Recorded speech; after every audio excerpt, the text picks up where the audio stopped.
Ne problem iri. Kwa makana unasina kupeka.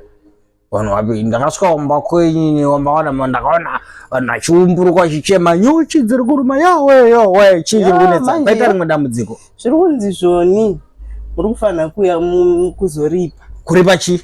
Kuripa tafana karumwa nenyuchi. Makaita mhosva yekuona vana ambuya vasina kupfeka. Ndatosvika ana sekuru na baba vaisa vakatogara vachitoti vanga vachitoda imimi kwete inini ndaenda. Right here mjini mama. Saka kuri kunzi muri kudiwa mangwana kana kuti kuswera. Hakuna zvekuripa zvotaurwa. Inzwa. Ndakasvika kumba kwenyu musha wese vanhu vakati ragadhadha vachiumburuka yewe vachichema. Unzwa. Ndakatora huswa hwanaka hwakacheka nambuya kusha kudhini kumusoro kwekwe. Ndo wandakatora ndikabatidza moto kutanga kudzinganisa nenyuchi. Baba wako iwewe ndiye wanoita zvekubura mukoko nyuchi. Ndiye wakakodzera nyuchi kuti dziwe pamba kozi ndiye waitengesa uchi. Ndakasvika padenda kavasiya vakafa kuripa chi denda kasiya vese vakafa.